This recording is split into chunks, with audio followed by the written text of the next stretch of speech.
ಅಂದಮೇಲೆ ಅವರು one side politically decision ತಗೋತಾರೆ. ಇಡಿ, IT, CBI ಯಾವುದೇ ತನಿಖಾ ಸಂಸ್ಥೆಗಳಿದ್ರು ಅದನ್ನು ದುರುಪಯೋಗ ಮಾಡ್ಕೊಂಡಿದ್ದಾರೆ.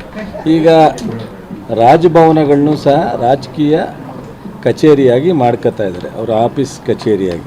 ಇದು ಒಂದೇ ರಾಜ್ಯದಲ್ಲೆಲ್ಲ ಸಾಕಷ್ಟು ರಾಜ್ಯಗಳಲ್ಲಿ ರಾಜ್ಯಪಾಲರನ್ನ ದುರುಪಯೋಗ ಮಾಡ್ಕೊಂಡಿದ್ದಾರೆ. ನಾವು ರಾಜ್ಯಪಾಲರಿಗೆ ಸಂವಿಧಾನ ಹುದ್ದೆ ಅದು.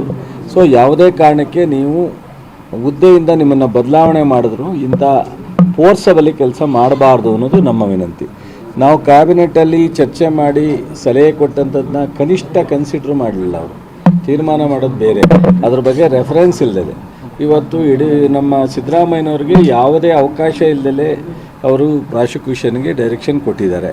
ಸೊ ಹಿಂದೆ ಕುಮಾರಸ್ವಾಮಿಯವರು, ಜನಾರ್ದನ್ ರೆಡ್ಡಿಯವರು, ನಿರಾನಿ, ಶಶಿಕಲಾ ಜೊಲ್ಲೆ ಇವ್ರು 4 ಜನದ್ದು 1 ವರ್ಷದಿಂದನೂ ಪೆಂಡಿಂಗ್ ಇದೆ. ಅವರು ಯಾರೋ ಸಾಮಾನ್ಯ ಜನ ಕೊಟ್ಟಿದ್ದಂಥ ಕಂಪ್ಲೇಂಟ್ ಅಲ್ಲ, ತನಿಖಾ ಸಂಸ್ಥೆಗಳು ತನಿಖೆ ಮಾಡಿ ಕೊಟ್ಟಿರ್ತಕ್ಕಂಥ ಅನುಮತಿ ಕೇಳಿರ್ತಕ್ಕಂಥದ್ದು. ಅದನ್ನು ಕೊಟ್ಟಿಲ್ಲ ಅಂದರೆ ಬಹುಶಃ ಇದೆಲ್ಲ ರಾಜಕೀಯ ತೀರ್ಮಾನಗಳು ಮತ್ತು BJP ಮತ್ತು RSS, ಜನತಾದಳ, ಕೇಂದ್ರ ಸರ್ಕಾರ ಏನು ಹೇಳ್ತಾರೆ ಅದನ್ನು ಕೇಳ್ತಾ ಇದ್ದಾರೆ ಅವರು. ಇದಕ್ಕೆಲ್ಲ ಒಂದು ದಿವಸ ಉತ್ತರ ಪ್ರಜಾಪ್ರಭುತ್ವದಲ್ಲಿ ಜನಕ್ಕೆ ಅರ್ಥ ನಿಧಾನ ಆಗ್ಬೋದು, ಬಟ್ ಅದರ ಉತ್ತರ ಅಂತೂ ಸಿಗುತ್ತೆ. ಅದೇ ಕುಮಾರಸ್ವಾಮಿಯವ್ರದ್ದು ನವೆಂಬರ್ನಲ್ಲಿ ಕೊಟ್ಟಿದ್ದಾರೆ, ಇನ್ನೂವರೆಗೂ ಕೊಟ್ಟಿಲ್ಲ. ಅವರು ಅನುಮತಿ ಕೊಡಬೇಕಲ್ಲ. ಸಿದ್ದರಾಮಯ್ಯನವ್ರದ್ದು ಏನೂ ಇಲ್ಲದಲೇ ಕೊಟ್ಟ ಮೇಲೆ ಕುಮಾರಸ್ವಾಮಿಯವ್ರದ್ದು ತನಿಖೆ ಎಲ್ಲ ಮುಗಿದು ಅನುಮತಿ ಕೇಳಿದ್ರು ಕೊಡಬೇಕಲ್ಲ.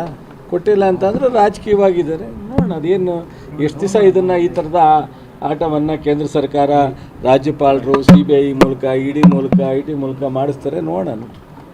Thank you sir.